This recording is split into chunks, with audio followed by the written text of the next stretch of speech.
Hello guys, কেমন আছেন আপনারা সবাই? আশা করি সবাই ভালো আছেন, আমিও ভালো আছি।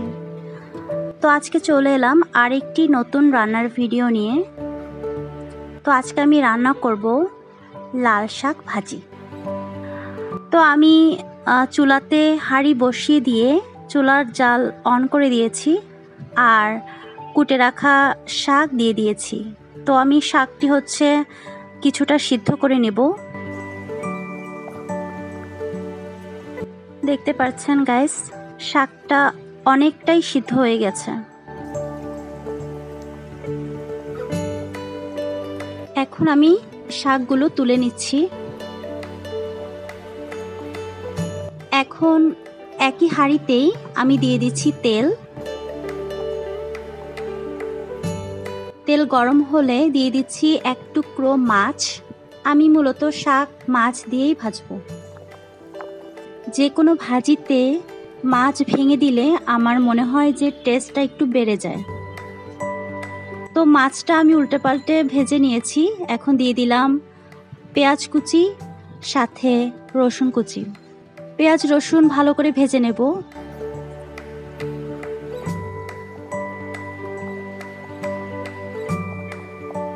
আর পাশাপাশি মাছটাও ভালোভাবে ভাজা হয়ে যাচ্ছে।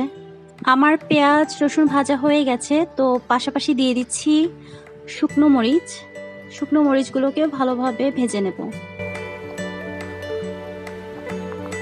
আর এখন আমি যেটা করছি, মাছটাকে টুকরো টুকরো করে নিচ্ছি, একটু গুঁড়ো করে নিচ্ছি।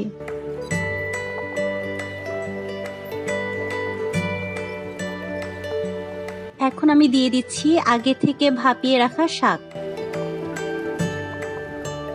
শাকগুলোকে এখন ভালো করে পেঁয়াজ তারপরে মাছের সাথে ভালো করে নেড়ে নেব, মিশিয়ে নেব।